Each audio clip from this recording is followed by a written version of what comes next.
automático, hay un mecanismo donde hay la ruptura de enlaces, donde se forman iones, se forman radicales, hasta llegar al punto final, que es donde se obtiene el producto nuevo. A eso se llama mecanismo de reacción. ¿Y qué es? Es la serie de transformaciones parciales y estados intermedios que van atravesando las moléculas desde que comienzan a reaccionar hasta que se convierten en la sustancia resultante o producto nuevo, el cual ya es un compuesto hasta con diferentes propiedades físicas y químicas, como dijimos anteriormente.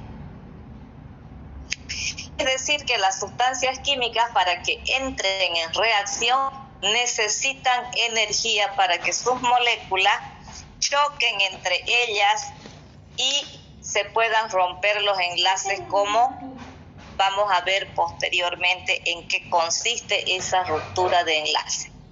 Pero las etapas de un mecanismo son iniciación, propagación y terminación o finalización. En esta propagación es donde chocan las moléculas y se rompen los enlaces.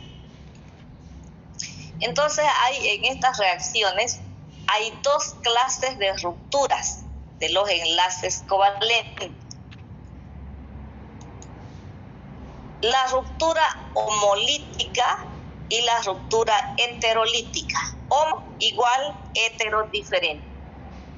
Entonces esas dos clases de rupturas hay cuando en el mecanismo de reacción. Eso ya vimos. La primera, la ruptura homolítica, es cuando uno de los átomos se lleva un electrón, formando radicales libres, pero ninguno tiene carga eléctrica, es decir, no llevan carga positiva ni negativa. Entonces, acá tenemos un ejemplo de un enlace covalente. Entonces, cuando existe acá la ruptura homolítica debido a causada por una energía X, cada uno de los átomos se lleva un electrón del par que tenían compartiendo y se convierten en radicales libres. ¿Qué es un radical libre?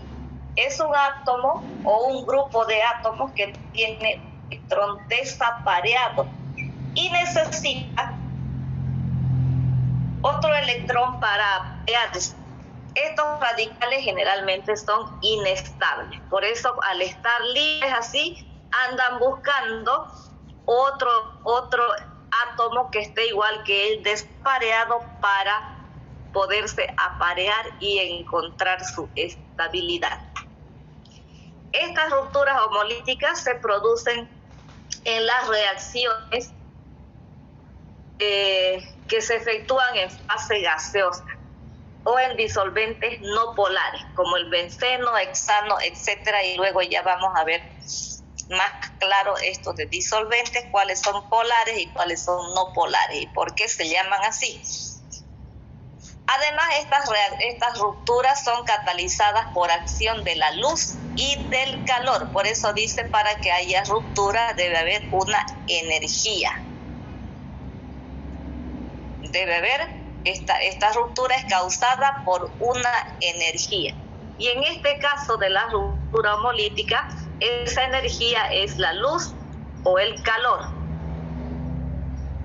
La otra clase de ruptura que se da entre los átomos que están unidos por enlace covalente es la ruptura heterolítica. Es cuando uno de los átomos se lleva los dos electrones del enlace covalente y el otro se queda sin electrones. En este caso se forman los iones y estos sí llevan carga negativa y el otro lleva carga positiva. Es decir, que ambos adquieren carga eléctrica.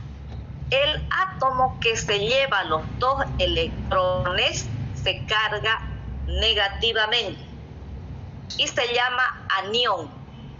El átomo que se quedó sin electrones se carga positivamente y se llama catión.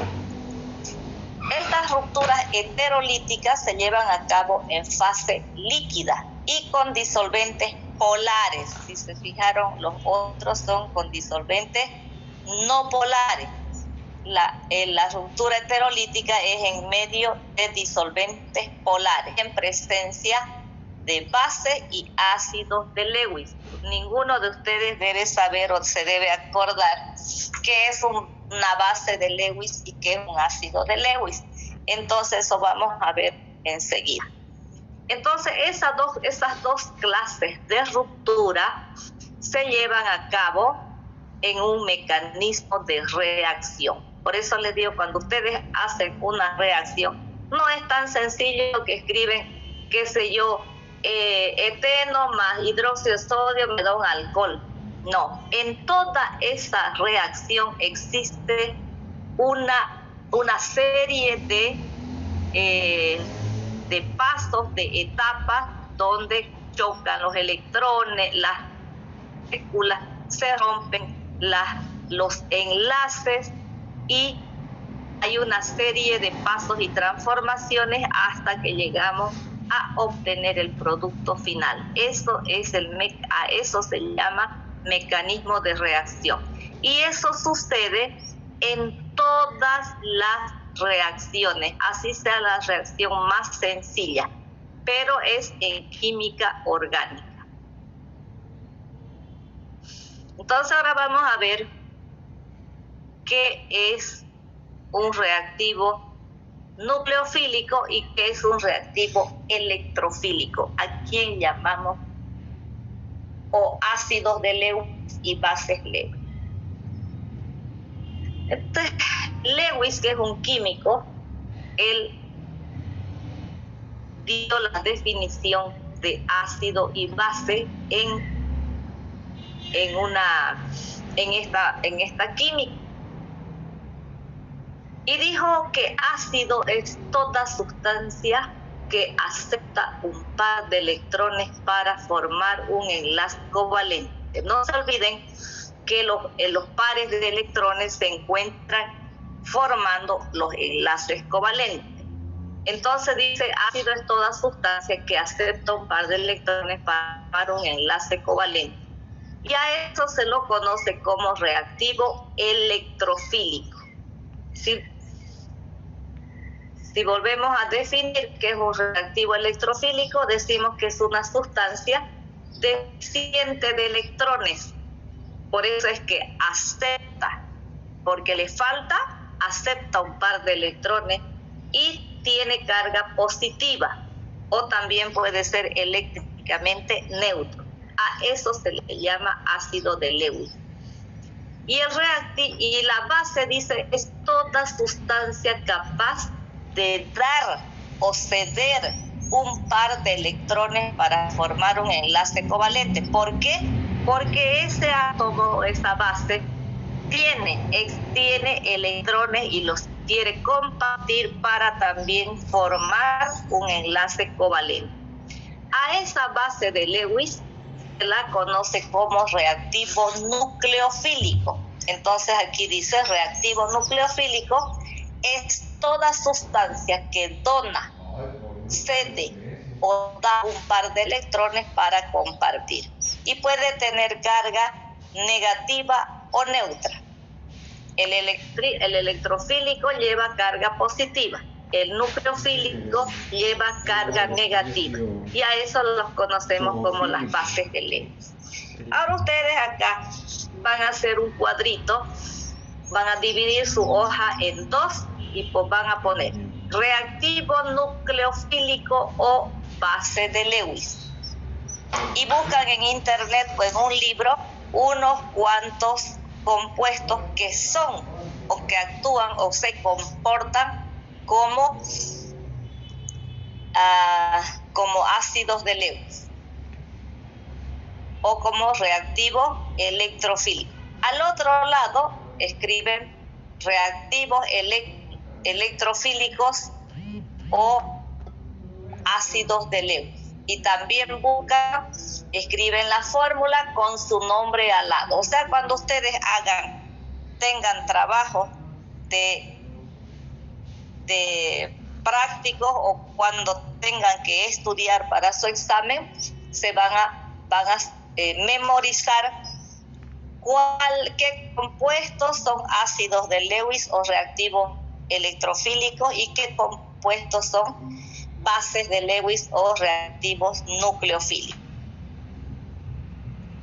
Eso para terminar esta parte del avance de fundamentos orgánicos.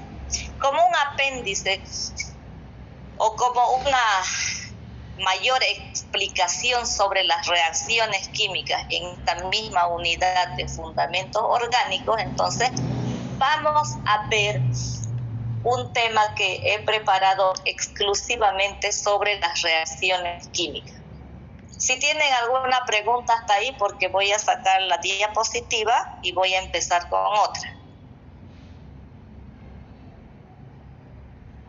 Jóvenes, por favor, pues manifiéstense, hablen, ¿están vivos o están muertos? ¿Ustedes están ahí o no están? Digan sí, buen día, quiero hacer una pregunta, pero se callan y me da cosa que estén todos mudos ahí. Parece que uno solamente trabajar aquí en la pantalla. Tienen que participar en la clase. Le escucho, señorita. La investigación que nos dieron lo vamos a hacer aparte, eso de los compuestos ácidos, los compuestos de ácidos de Lewis y los compuestos de base de Lewis. Me imagino, pues, señorita, que ustedes tienen un cuaderno donde están anotando lo más importante de la materia, porque no creo que se están mirando la pantalla así y no anotan nada, no, porque hay cositas que siempre uno así está en una conferencia, una tesis, lo que sea, o en una clase uno tiene un papelito, un cuadernito donde anota las cosas más relevantes, porque no todo lo que yo les digo de repente está escrito en la pantalla. ¿Dónde va a ser su trabajo? En una hoja, pues no les he dicho, agarran una hoja de papel bond, la dividen en dos y hacen su trabajo. Háganlo en computadora, acostúmbrense a trabajar en computadora, lo imprimen y lo guardan ahí en su cuaderno de apuntes para cuando tengan que estudiar y tengan examen. Se sobreentiende pues que tienen que hacerlo en una hoja aparte. No me van a hacer aquí, ahí no lo van a rayar esto para hacer ahí. Tienen que hacer en una hojita aparte. Me imagino que desde el primer día tienen un cuadernito donde están anotando las cosas más importantes del avance.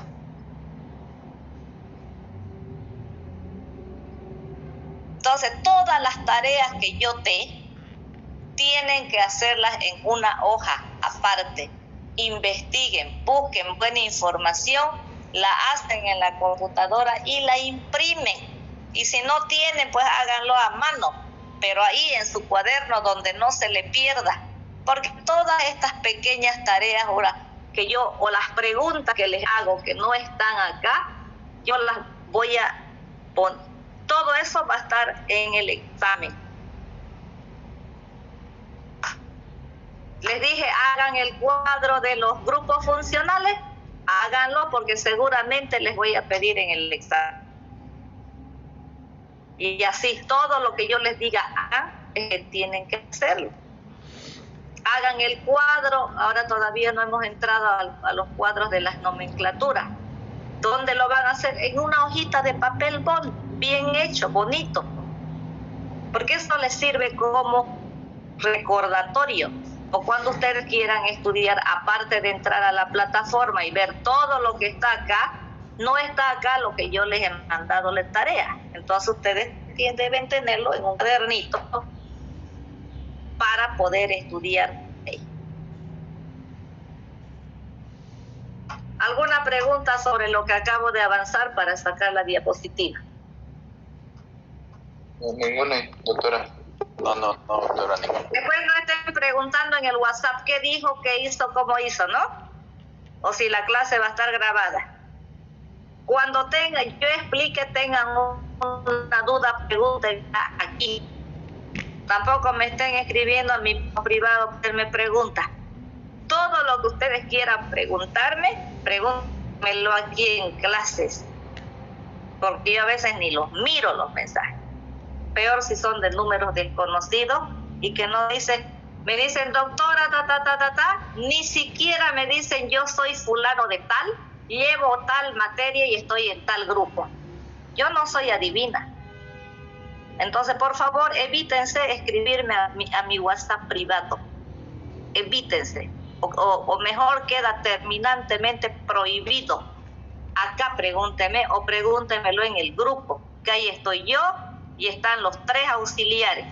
Si no lo leo yo el mensaje, lo van a leer ellos y se lo van a responder. Porque para eso es el grupo de WhatsApp. No para que escriban que se me cortó, que no pude entrar, no me dejó entrar.